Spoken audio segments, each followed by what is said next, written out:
ஸ்வீட்டோ காரமோ அது எஸ்விஎஸ் கடலை மாவு மற்றும் அரிசி மாவுல செஞ்சா டேஸ்டுக்கு டேஸ்ட், ஆரோக்கியத்துக்கு ஆரோக்கியம்.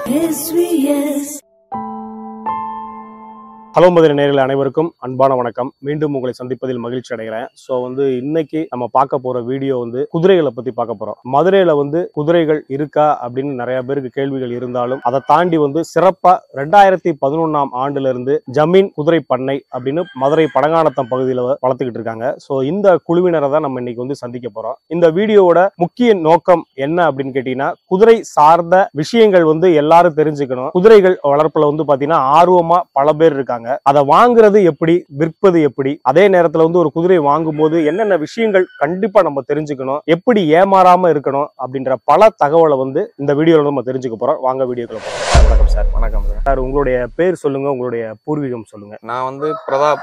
நம்ம சொந்த ஊர் கம்பம். இங்க நான் மதுரையில அட்வொகேட்டா ஒர்க் பண்ணிக்கிட்டு இருக்கேன். இந்த ஊரே நம்மளுக்கு இந்த குதிரையோட ஒரு உறவு முறையால கிடைச்சதுதான். இந்த பழங்கானத்தம்ங்கிறது நம்ம சொந்த ஊர் கம்பமா இருந்தாலும் இந்த பழங்கானத்தம் இன்னைக்கு எனக்கு இன்னொரு சொந்த ஊர் மாதிரி. இங்க இருக்க பசங்களும் சரி எல்லாமே இந்த குதிரையினால கிடைச்ச ஒரு உறவு முறை தான். நம்ம அதனால அந்த குதிரைங்கிறத வெறும் ஒரு குதிரையா மட்டுமே பாத்திர முடியாது. அதனால அதை வச்சு நிறைய ஃப்ரெண்ட்ஷிப்பும் சரி, நிறைய உறவுகளும் கிடைக்கும். ஜமீன் அப்படின்னா குதிரை பண்ணைக்கு என்ன பெயர், இதுக்கு என்ன காரணம்? பண்ணைன்றதுக்கு முன்னாடி ஜமீன் குரூப் தான் இதை ஆரம்பிச்சாங்க. அது என்னோட குருநாதர் எங்க அண்ணன் தினகரன் சொல்லி அவர் தான் ஆரம்பிச்சாரு.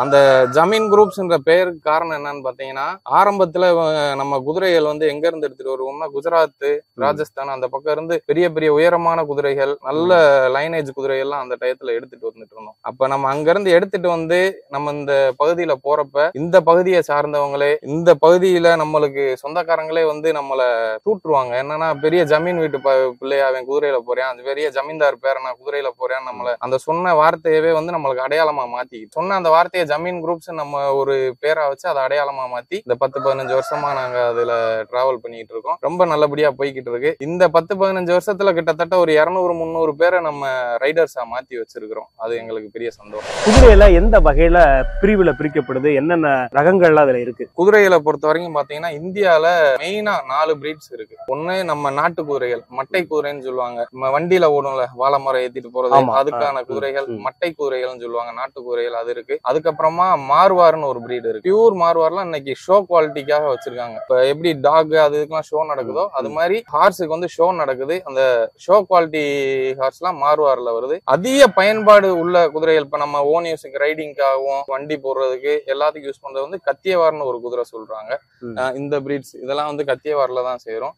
இந்த குதிரைகள் ஓரளவுக்கு எல்லா தப்ப நிலைகளுக்குமே செட் ஆகும். அதுக்கப்புறம் சிந்தின்னு ஒரு ரகம் சொல்றாங்க. இதுல கொஞ்சம் உயரம் கம்மியா இருக்கும். காதுகள் ஒட்டாது. இதுக்கு காதுகள் ஒட்டி வரும், அது காதுகள் ஒட்டாது. அதுக்கு பாத்தீங்கன்னா ஸ்டெமினா அதிகமா இருக்குன்றாங்க. இருக்க குதிரையிலே பாத்தீங்கன்னா அந்த நாட்டு குதிரைக்கும் சிந்திக்கும் தான் அதிகப்படியான ஸ்டெமினா இருக்குன்றாங்க. அதுக்கு அடுத்தபடியா கத்தியவார் சொல்றாங்க. இதுதான் மெயினா நம்ம ஏரியால உள்ள குதிரைகளோட ரகங்கள். இது இல்லாம இங்கிலீஷ் பிரீட், தரோ பிரீடுன்னு சொல்லுவாங்க, அது இருக்கு. அது நம்ம ரேஸ் கோர்ஸ்ல ரேஸ் ஓட்டுறாங்க பாத்தீங்களா, அது வெளிநாட்டு குதிரைகள். நம்ம தமிழ்நாட்டுலயும் இருக்கு. இங்க சென்னை, ஊட்டி, மைசூர்ல ரேஸ் கோர்ஸ்ல இருக்கு. அதுல இருந்தும் வெளியில கொண்டு வளர்க்குறாங்க. அது 80% மேல நம்ம பகுதிக்கு செட் ஆகுறது இல்ல. மேக்சிமம் அது செட் ஆகுறதுக்கான வாய்ப்பு கம்மி. காரணம், அது ஆரம்ப கட்டத்துல இருந்தே அதோட சூழல் வேற மாதிரி வளர்ந்துருக்கும். ஏசில இருந்திருக்கும், ஃபேனு கீழே வச்சு வளர்த்துருப்பாங்க. நம்ம ஒரு அவுட்டோர்ல வளர்க்குறப்போ அது செட் ஆகும். மதுரை அப்படின்னு எடுத்துக்கிட்டாலே அந்த காலத்துல குதிரை போக்குவரத்து அதிகமா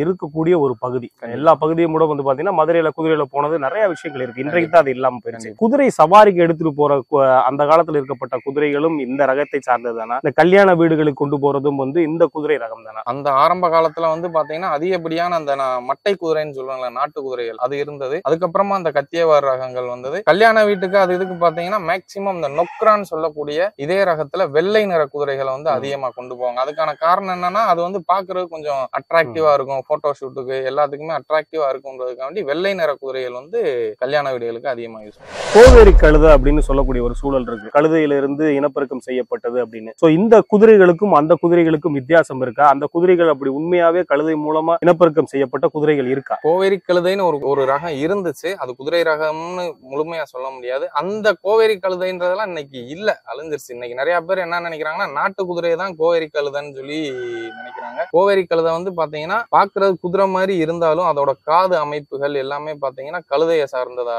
இருக்கும். இன்னைக்கு அது பாக்குறதுக்கான சூழல் இல்ல. நிறைய பேர் இந்த நாட்டு குதிரையிலவே இன்னைக்கு கோவேரி கழுதைன்னு நிறைய பேர் நினைச்சுக்கிறாங்க. அது தவறான தகவல். கோவேரி கழுதை வேற, நாட்டு குதிரை.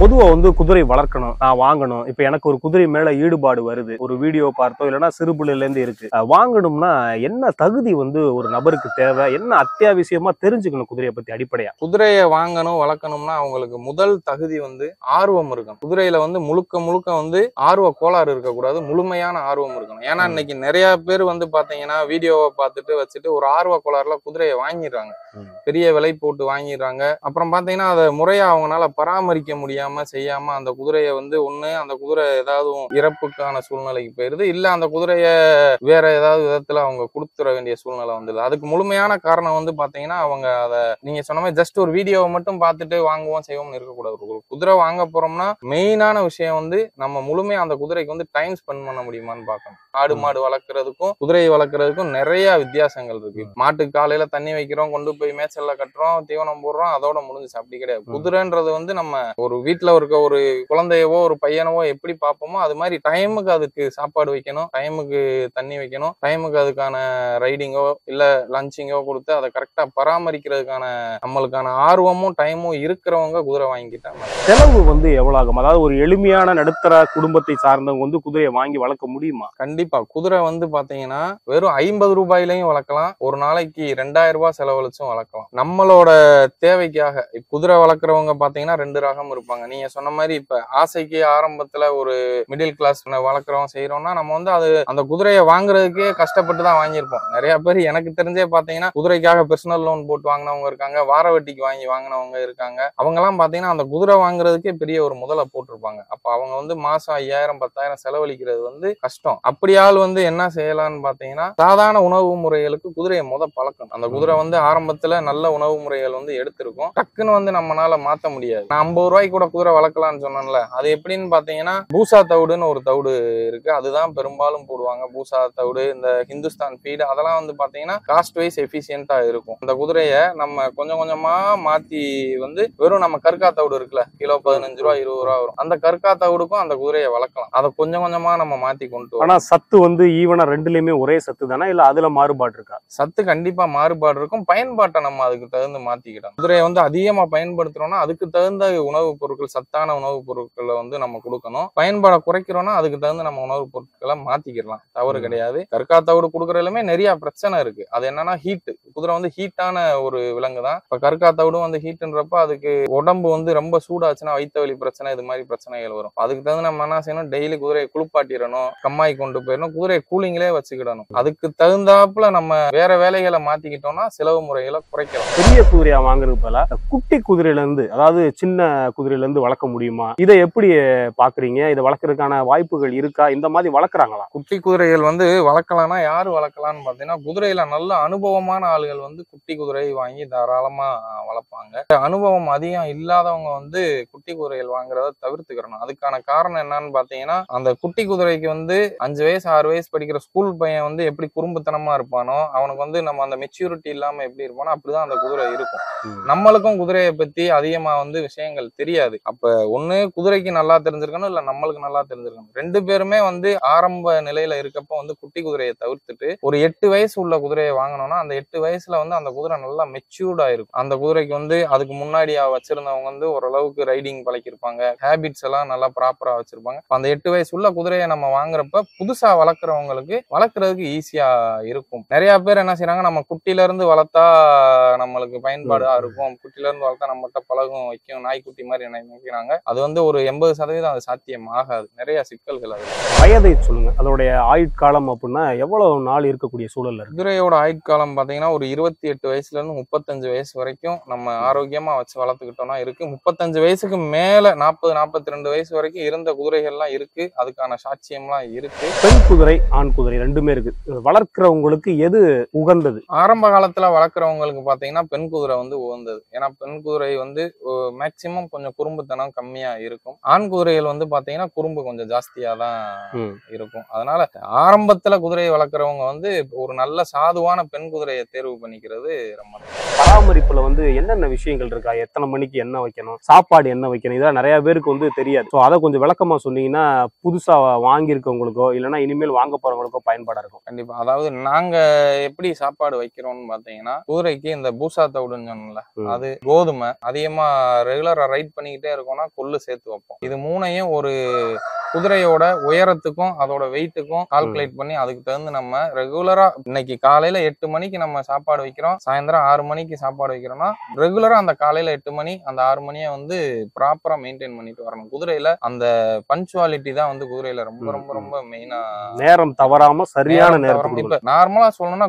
ஒரு குதிரையோட வாழ்வும் மனிதனோட வாழ்வும் ஏறக்குறைய ஒரே மாதிரி தான் இருக்கும். நம்ம எப்படி ரெகுலரா காலையில 8 மணிக்கு சாப்பிட்டு பழகிட்டோம், 8 மணிக்கு சாப்பிட்டு ஆபீஸ் போய் பழகிட்டோம்னா அந்த 8 மணிக்கே மெயின்டைன் பண்றோமோ அதே மாதிரி அதை மெயின்டைன் பண்ணிக்கிட்டோம்னா இந்த வயிற்று வலி பிரச்சனைகள் அது இது வராம இருக்கும். அதே மாதிரி தண்ணீர் வந்து 24 மணி நேரம் குதிரை பக்கத்திலே தண்ணீர் இருக்கிறது ரொம்ப ரொம்ப நல்லது. குதிரை எவ்வளவுக்கு எவ்வளவு தண்ணி குடிக்குதோ அவ்வளவுக்கு அவ்வளவு வந்து குதிரைக்கு இந்த வயிற்று வலி பிரச்சனைகள் வராம செரிமானம் ஆகுறது வைக்கிறது எல்லாத்துக்கும் நல்லா இருக்கும். குதிரை ஒரு நாளைக்கு 40 லிட்டர் தண்ணி குடிக்கிறதுன்றது ரொம்ப நல்லது. குதிரை வந்து எப்படின்னா மாடு மாதிரி இல்ல, மாட்டுக்கு வந்து நம்ம தண்ணி ஒரு தடவை வச்சுட்டு அப்புறம் எடுத்துட்டு ஈவினிங் வைக்கிறோம் அப்படி கிடையாது. எப்பயுமே குதிரைக்கு தண்ணி வச்சோம்னா குதிரை வந்து தண்ணி குடிக்கும் சாப்பிடும், தண்ணி குடிக்கும் சாப்பிடும். அது தேவைக்கு எப்பப்ப தண்ணி தேவைப்படுதோ அப்பெல்லாம் குடிச்சுக்கிறோம். தண்ணி வந்து மெயினான ஒரு விஷயம்.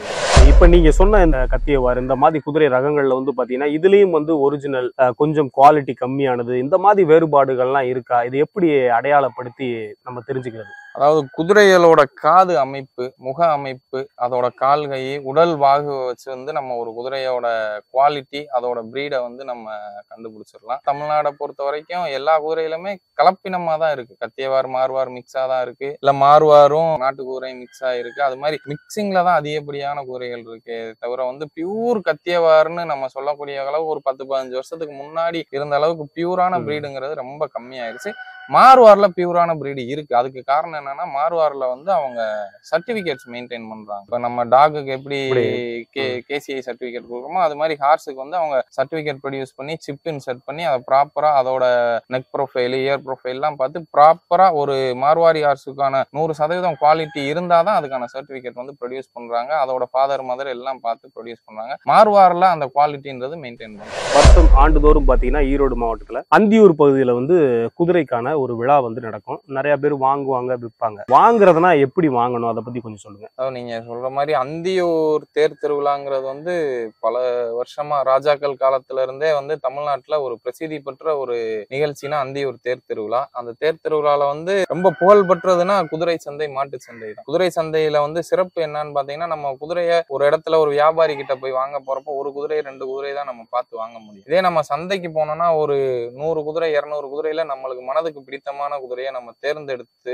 வாங்குறதுக்கான வாய்ப்பு கிடைக்கும். நம்ம ஒரு குதிரையை வாங்க போறோம்னா முதலாவது வந்து பாத்தீங்கன்னா குதிரையோட கால்கை தான் நம்மளுக்கு மெயின். குதிரை முன்னாடி 2 கைகளும் வலுவா இருக்கா, பின்னாடி கால்கள் வந்து வலுவா இருக்கான்றத நம்ம மெயினா பார்க்கணும். குதிரையோட பயன்பாடே வந்து நம்ம ரைடிங் தானே, அதுக்கு மெயின் வந்து 4 கால் வந்து ரொம்ப கரெக்டா இருக்கா, குழம்புகள்லாம் தெளிவா இருக்கான்னு பார்த்து வாங்கணும். அதுக்கப்புறம் குதிரையோட உடல்நிலை எப்படி இருக்குன்னு பார்க்கணும். அது 2 பார்த்து வாங்கணும்னா மெயினா இதுதான். அதுக்கப்புறம் ஹேபிட், குதிரைகிட்ட வந்து கடிக்கிற குணம் உதைக்கிற குணம் இருக்கான்னு பார்க்கணும். ஏன்னா குதிரை வந்து நிறைய பேர் வந்து ரொம்ப ஆசைப்பட்டு வாங்குறாங்க.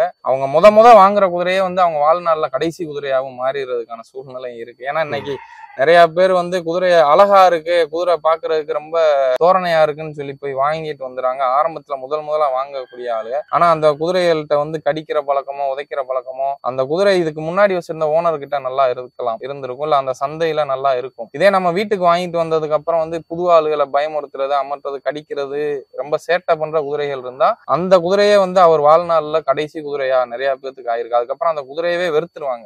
ஆசைப்பட்டு வாங்கிட்டு வர குதிரையை நம்மளால அவுத்து கட்ட முடியல, ரைடிங் ஓட்ட முடியலன்னா அந்த குதிரை வாங்கி என்ன பயன்பாடு? நம்ம வீட்டுல சத்தம் போடுவாங்க, நம்மளை சுத்தி இருக்க எல்லாமே வந்து அந்த குதிரை நம்ம வீட்டுக்குள்ள வர்றப்ப நம்மளை பார்த்து பிரமிச்சு பார்த்தவங்க எல்லாமே வந்து நம்மளை பார்த்து சிரிக்க ஆரம்பிக்கிறப்ப அது நம்மளுக்கு ஒரு மன உளைச்சல் ஆகும். அப்ப மெயின் வந்து குதிரையில கேரக்டரை பார்க்கணும். கடி உத இருக்கான்னு குதிரையை நல்லா ஃபுல்லா வந்து முத குதிரை சந்தையில எல்லாம் போய் வாங்குறோம்னா குதிரையை பத்தி தெரிஞ்ச ஒரு ஆளை கூட்டிட்டு போறது ரொம்ப நல்லது. ஏன்னா அவங்களுக்கு வந்து அனுபவத்துல இந்த குதிரை கடிக்கும் உதைக்கும்ன்றத பார்த்து இது பண்ணிடுவாங்க. அதே மாதிரி வேற குதிரையோட உடம்புல எதுவும் வலிகள் இருக்கா, கால் வலியோ இல்ல முதுகுல ஸ்பைனல் கார்ட்ல எதுவும் வலி இருக்கா செய்தா என்னன்னு மெயினா பார்த்து செஞ்சு வாங்குறது ரொம்ப நல்லது. 4 காரணத்துக்காக வந்து நிறைய பேர் குதிரையில முதலா வாங்கின குதிரையோட நிப்பாட்டிருக்காங்க. ஒண்ணு பாத்தீங்கன்னா அவங்க ஒரு நல்ல குதிரையே வாங்கியிருந்தாலுமே அவங்க நாள் போக்குல அந்த குதிரையில ஒரு விலைவாசியாவோ இல்ல மற்ற விஷயங்கள்ல வந்து நம்ம பெருசா ஏமாற்றப்பட்டிருக்கோம் தெரிஞ்சோடனே முதல்ல வந்து அவங்க மன உளைச்சலுக்கு ஆளாகிறாங்க. 2வது பாத்தீங்கன்னா இந்த கைகால் பிரச்சனை உள்ள குதிரையை வாங்கிட்டு வந்துறாங்க. அது சந்தையில இருக்கப்ப வைக்கிறப்ப இல்ல ஒரு வியாபாரிட்ட இருக்கப்ப வந்து அந்த குதிரை நல்லா இருந்திருக்கும், கைகால்லாம் வந்து அங்க பாக்குறப்ப பிரச்சனை இல்லாம இருந்திருக்கும். அந்த டைம்ல ஏதோ ஊசி போட்டோ செஞ்சோ அந்த பெயின் கில்லர் போட்டு வச்சிருப்பாங்க. அது நம்ம வீட்டுக்கு வந்து ஒரு தடவை நம்ம ரைடிங் எடுத்தோன்னே வந்து கால் தாங்குறது வைக்கிற மாதிரி பிரச்சனை வந்துச்சுன்னா இப்ப அது என்ன பெரிய பணம் போட்டு வாங்கியிருந்தாலும் அந்த குதிரை வந்து நாளைக்கு அந்த கைகால் பிரச்சனை சால்வ் பண்ண முடியலன்னா அது ஸ்கிராப் மாதிரி தான், ரொம்ப குறைச்சுதான் நம்ம கொடுக்க வேண்டிய சூழ்நிலை வரும். ஏன்னா இன்னைக்கு ஆடோ மாடோ நம்மளுக்கு வேணாம்னா ஈஸியா போய் சந்தையில வித்துட்டு போயிடலாம். குதிரையை அப்படி விற்க முடியாது. குதிரையை விற்கிறதுன்றதே ரொம்ப ஒரு கஷ்டமான ஒரு விஷயம். அதையுமே வியாபாரிகள் வந்து பயன்படுத்தி என்ன செய்வாங்கன்னா அந்த பூசா வாங்குறவங்களை எப்படி விற்கணும்னே தெரியாதுல்ல. அப்ப அந்த இடத்துல வந்து அந்த குதிரையை ரொம்ப தரமட்டமா கேட்கணுமோ அந்த மாதிரி கேட்டு வாங்கிட்டு போறவங்களுக்கு வந்து அப்ப வாங்கின விலை ஒன்னா இருக்கும், வித்த விலை ஒன்னா இருக்கும். அதுக்கு இடையில வந்து அவங்க பெரும் பணம் போட்டு வளர்த்திருப்பாங்க.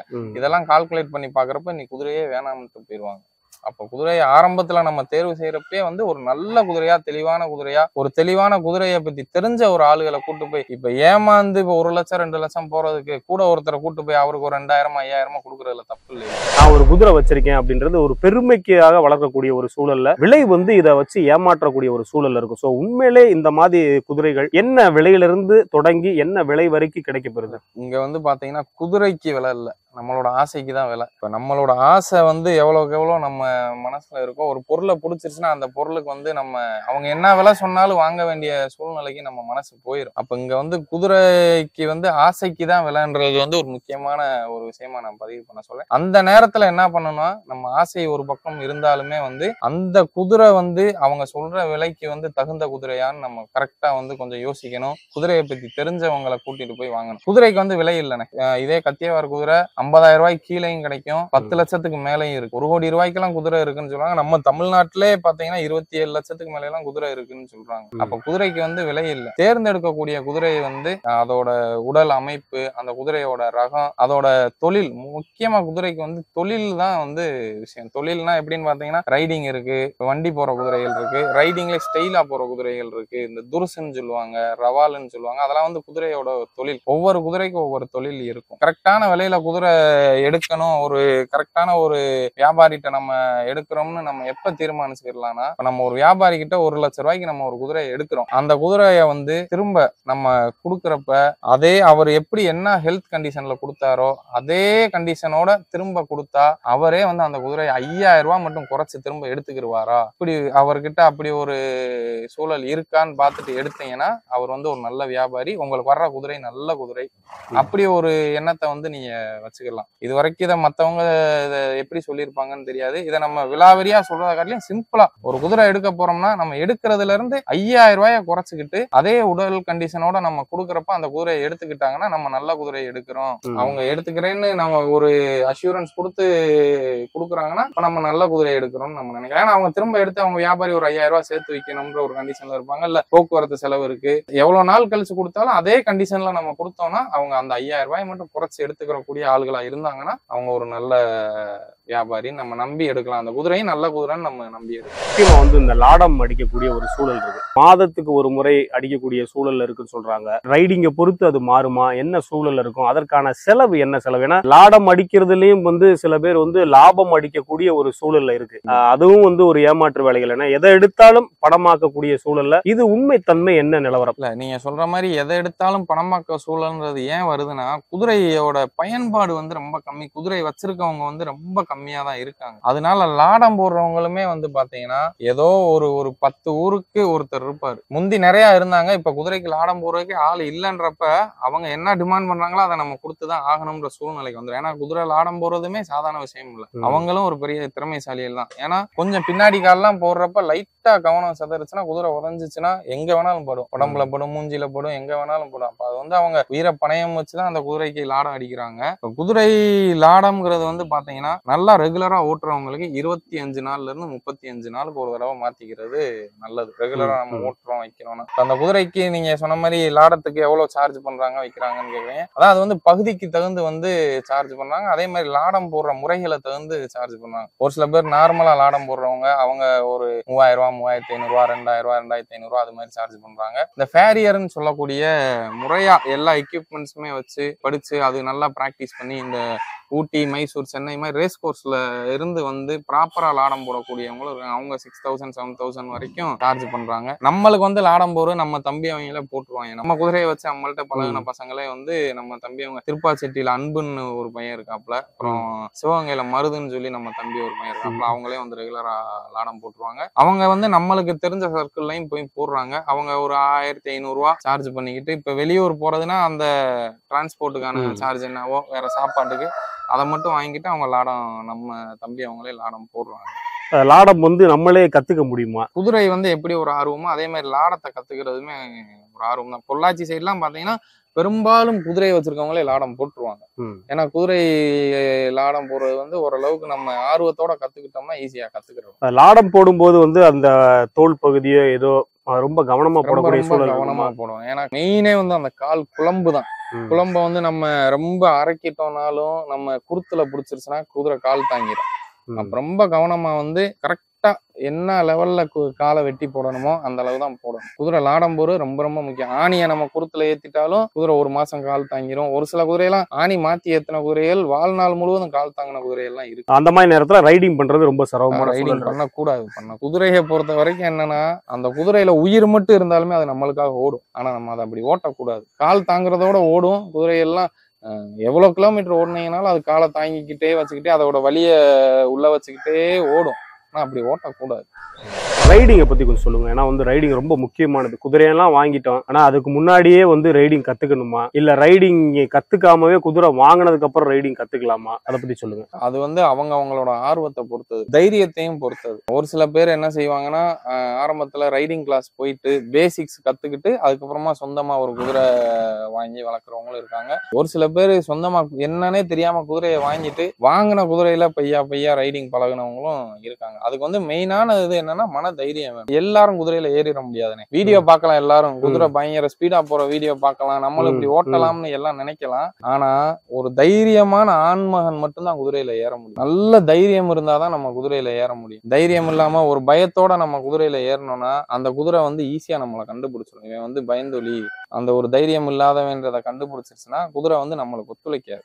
உணர்வு ரீதியாவே அதுக்கு தெரியும். குதிரைக்கு வந்து உணர்வுங்கிறது ரொம்ப ரொம்ப ரொம்ப அதிகம். குதிரை வந்து இருக்கிறதுலே சென்சிட்டிவான அனிமல்னு எதுன்னு பாத்தீங்கன்னா குதிரை தான். நம்ம மேல ஏறி உட்காந்து 2 காலை ரெக்காப்ல வச்சு நம்ம கயிறை பிடிக்கிறதுலே வந்து அது தெரிஞ்சிடும். இந்த பையன் ஓட்ட தெரிஞ்ச பையன், இந்த பையன் ஓட்ட தெரியாத பையன். எத்தனையோ நல்ல அனுபவமான குதிரைகள் என்ன செய்யணும்னா புதுசா ஆளை ஏத்தி விட்டோம்னா அது பாட்டுக்கு நம்ம பார்க்ல பீச்ல எல்லாம் பாத்துருக்கீங்க, நடந்தே வந்துடும். அதே குதிரையில ஓட்ட தெரிஞ்ச ஆளு ஏறுனா உடனே அது அவரு மேல உட்காந்துருக்கவர் என்ன நினைக்கிறாரோ கமெண்ட் பண்ண கூட தேவையில்ல. குதிரைக்காரங்க வந்து என்ன நினைக்கிறாங்களோ அதை அந்த குதிரை செஞ்சு கொடுக்கும். அந்த அளவுக்கு எல்லாம் குதிரை வந்து மனிதர்களோட ரொம்ப ஒரு உணர்வு பூர்வமா ரொம்ப கனெக்டடா இருக்கும். அப்ப ஃபர்ஸ்ட் வந்து குதிரை நம்ம ஓட்ட கத்துக்கணும்னா நம்ம தைரியம் வேணும். டைம் ஸ்பெண்ட் பண்ணி ப்ராப்பரா பேசிக்ல இருந்தே வந்து ஃபர்ஸ்ட் குதிரையில ஏறணும்னா எல்லா குதிரை ஸ்பீடு போகணும்னா போகக்கூடாது. ஃபர்ஸ்ட் வாக் பண்ணணும், த்ராட் பண்ணணும். ப்ராப்பரா ஸ்டெப் பை ஸ்டெப் வந்து நம்ம முறையா ஒருத்தவங்க நம்மளுக்கு குதிரையை பத்தி தெரிஞ்சவங்கள பக்கத்துல வச்சுக்கிட்டு கத்துக்கிறது ரொம்ப நல்லது.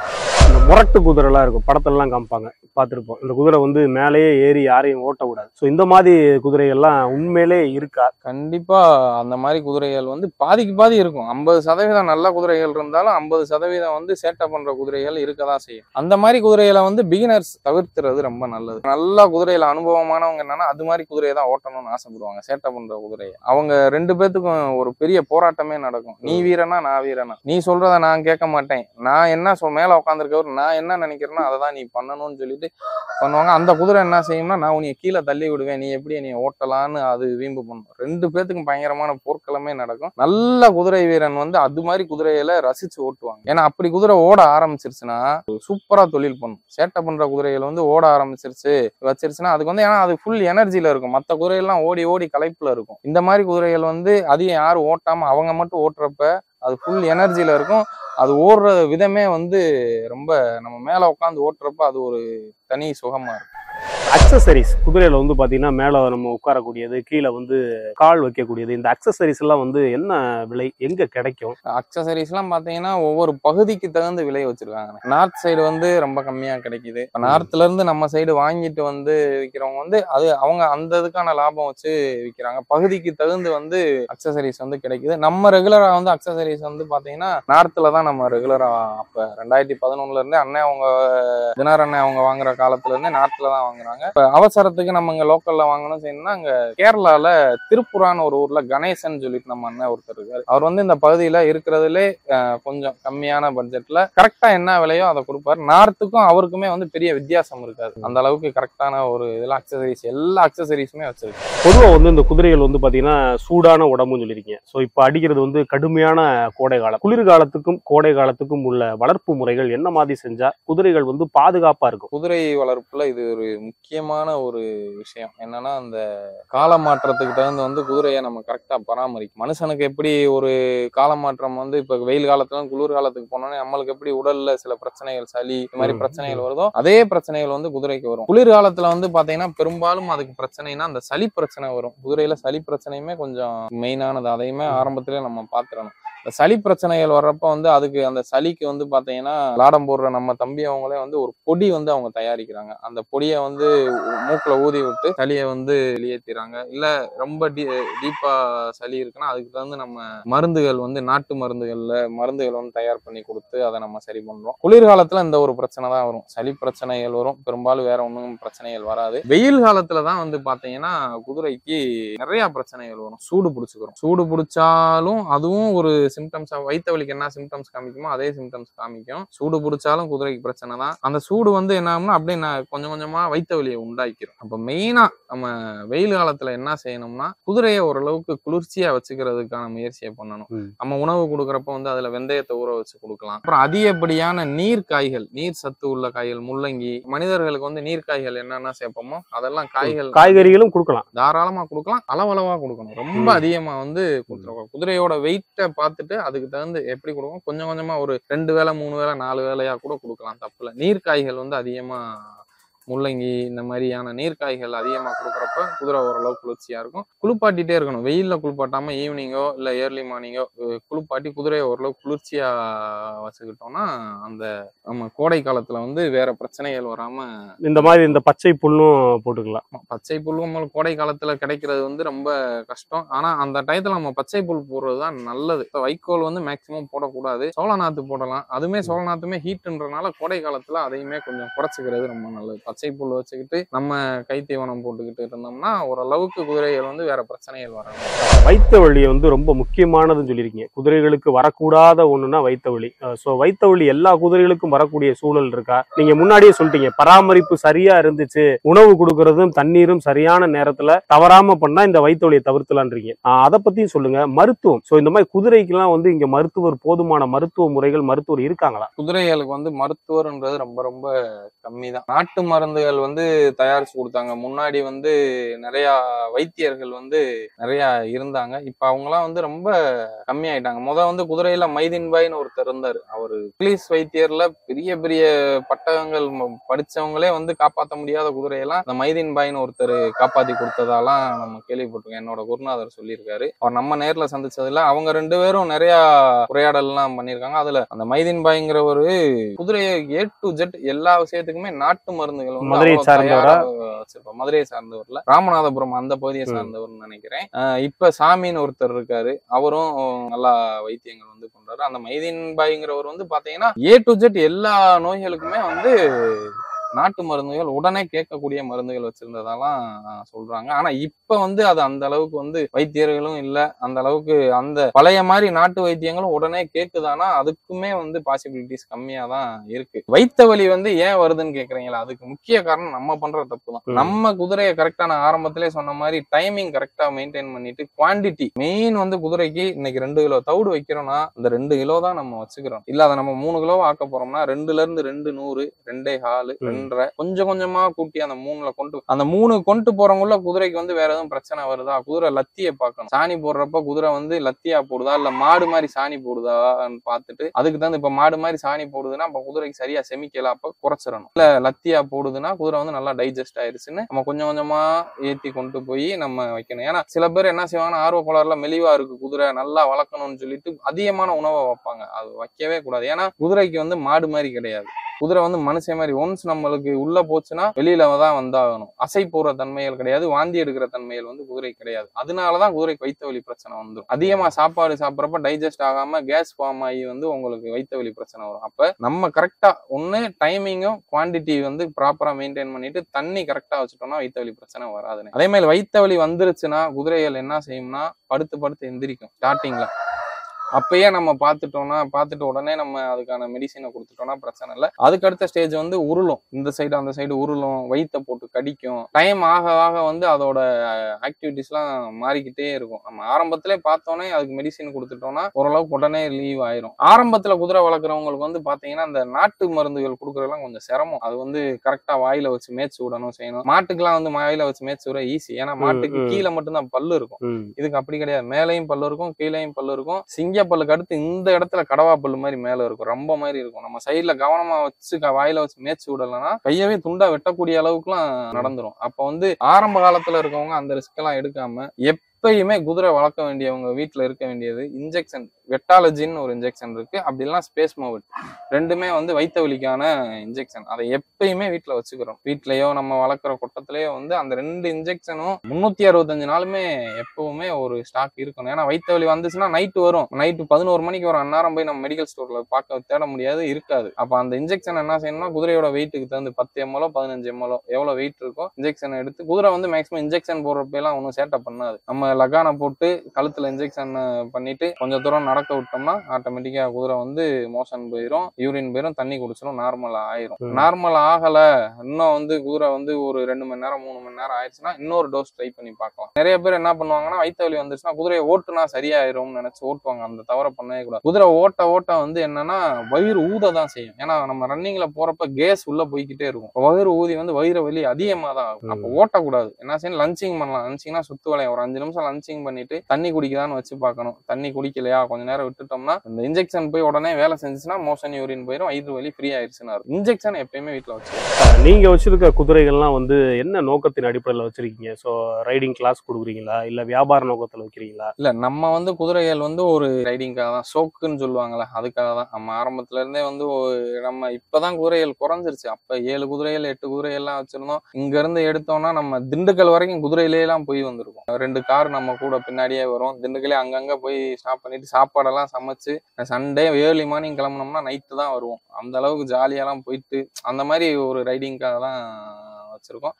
இப்ப கொஞ்சம் குறைச்சாச்சு, நம்மளுக்கு மற்ற வேலைகள்ல நம்ம பிஸி ஆயிட்டனால குறைச்சாச்சு. அதை நம்மளால விட முடியல. அதனால இப்ப இங்க குதிரைகள் வந்து இப்ப இங்க 3 குதிரைகள் இருக்கு. இது இல்லாம கம்பத்துல எங்கிட்ட தோட்டத்துல அங்க ஒரு 4 குதிரைகள் இருக்கு. அங்க வந்து அதிகமா ஓட்டுறதுக்கான பயன்பாடு இருக்காது. நானும் இப்ப இங்க வந்துட்டதுனால நான் இங்க லீவ் நாள்ல இங்க வந்து ஓட்டிக்கிறோம். அப்ப இந்த 3 குதிரைகள் வந்து ரெகுலரா ஓட்டிக்கிட்டே இருப்போம். சனி ஞாயிறு நல்லா ஓட்டுவோம். மிச்ச நாட்கள்ல வந்து பாத்தீங்கன்னா புதுசா ஓட்டணும்னு ஆர்வப்பட்டு வர்றவங்களுக்கு நம்ம எதுவும் சார்ஜ் எல்லாம் பண்றது கிடையாது. அவங்களுக்கு பேசிக்கா சொல்லி கொடுத்துருவோம். அவங்க ஈஸியா, நிறைய பேர் இந்த பகுதியில வந்து புதுசா ஓட்டி பழகிருக்காங்க. அவங்களுக்கு நம்ம சார்ஜ் எல்லாம் பண்றதுல என்னன்னா, இந்த குதிரை வந்து இப்ப புதுசா ஒரு பையன் வராருன்னா இந்த குதிரை வந்து நீ உன்னோட குதிரை தம்பி, நீ தான் ஃபுல்லா அதை ஹேண்டில் பண்ணிக்கிறணும்னு சொல்லிடுவோம். அப்ப அந்த குதிரையை அவுத்து அவர் ஓட்டிட்டு திரும்ப கட்டிட்டு போறது வரைக்கும் அதை எல்லாமே அந்த பையன் தான் மெயின்டைன் பண்ணிக்கிறோம். அது மாதிரி வந்து அவங்களுக்கு குதிரைகள் வந்து நிறைய பேருக்கு நம்ம ஒரு ஆர்வத்தின் அடிப்படையில அவங்களுக்கு சொல்லி கொடுத்துக்கிட்டு இருக்கோம். குதிரை வந்து நம்ம வியாபாரம்ன்றது நம்மளோட முழுமையான நோக்கம் இல்ல. தெரிந்த நபர்களுக்கு நிறைய பேருக்கு வந்து நம்ம குதிரைகள் எடுத்து கொடுத்துருக்கோம். ஏன்னா ஏமாந்த பிறகுதான் நம்மள்ட்ட வருவாங்க. இந்த குதிரையை நாங்க இப்படி இப்ப விலை போட்டு வாங்கிட்டோம், செஞ்சுட்டோம், கடைசியில இவ்வளவு கம்மியா தான் கொடுத்தோம், இப்ப எங்களுக்கு அந்த குதிரை தேவைப்படுது,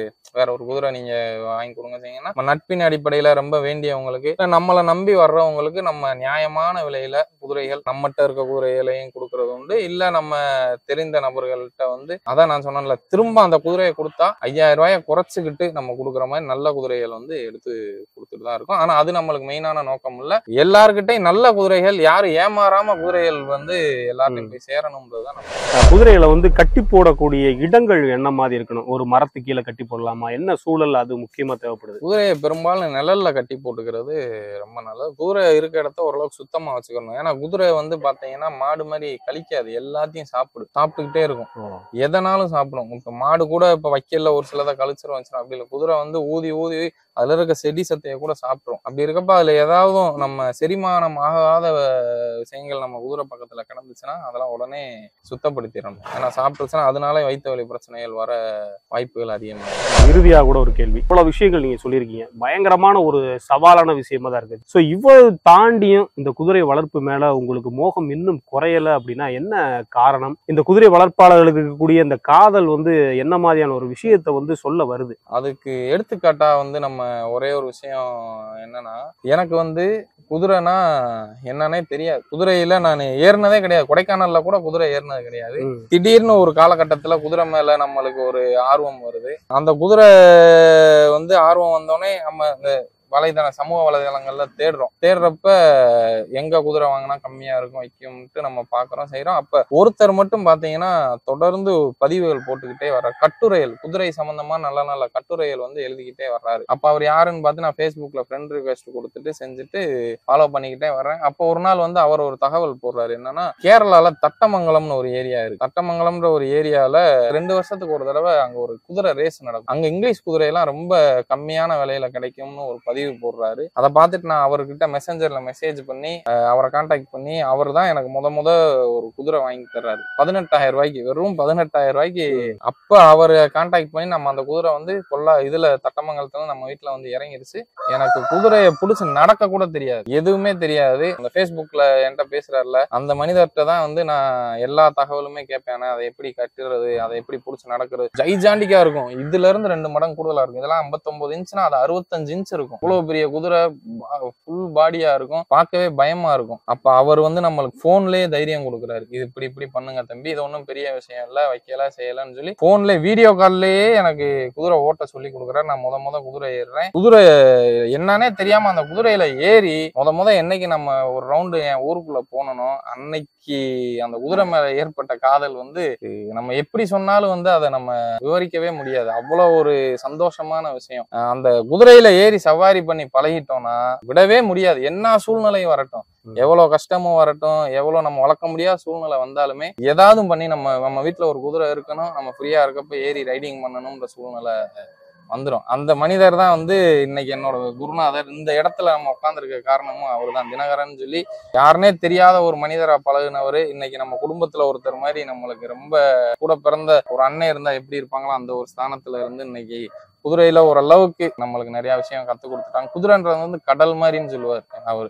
இதை ஏன் நான் சொல்றேன்னா, என்னன்னே தெரியாம விளாட்டா அந்த லாக்டவுன்ல பொழுது போகாம குதிரை வாங்கினதுன்னா இன்னைக்கு வரைக்கும் நம்மளால குதிரை இல்லாம இருக்கவே முடியல. காதல் குதிரை மேல வந்துருச்சுன்னா கடைசி வரைக்கும் அந்த காதல் வந்து தீரா காதலா தான் போக முடியும். ஏன்னா அது அப்படி ஒரு மகிழ்ச்சியை கொடுக்கும். அதை அனுபவிச்சவங்களுக்கு தான் அது தெரியும். ஸோ இந்த வீடியோல வந்து பிரதாப் அவர்கள் வந்து நிறைய விஷயங்கள் வந்து குதிரை சார்ந்த விஷயங்கள் பதிவு பண்ணியிருக்காங்க. குதிரை வளர்ப்புக்கு முன்பாக என்ன தெரிய வேண்டும், வளர்ப்புக்கு பின்பாக என்னென்ன விஷயங்கள் நம்ம கண்டிப்பா தெரிஞ்சுக்கணும் அப்படின்ற பல விஷயங்கள் பதிவு பண்ணியிருக்காங்க. குறிப்பா வந்து குதிரை வாங்கும் போது என்னென்ன தவிர்க்க வேண்டும், என்னென்ன செய்ய வேண்டும் அப்படின்ற விஷயங்களை நீங்க தெரிஞ்சிருப்பீங்க. குதிரை வாங்கணும் அப்படின்னு ஆவலா இருந்தீங்க அப்படின்னா அதற்கான முழு விவரங்கள் இந்த வீடியோல பதிவு பண்ணியிருக்கோம். எங்களுடைய கேள்விகளை தாண்டி கூடுதலா உங்களுக்கு ஏதாவது சந்தேகம் இருந்துச்சுன்னா தாராளமா கொடுக்கப்பட்டிருக்க தொலைபேசி எண்ணுக்கு நீங்க வந்து தொடர்பு கொள்ளலாம். வழக்கம் போல சொல்றதா தேவையில்லாத அழைப்புகள் கொடுத்து தயவு செஞ்சு அவங்களை தொந்தரவு பண்ண வேண்டாம் என்று அன்போடு கேட்டுக்கொண்டு மேலும் இதுபோல் ஒரு வீடியோவில் சந்திக்கும் வரை உங்களிடமிருந்து விடைபெறுவது ஹலோ ரமேஷ். நன்றி, வணக்கம்.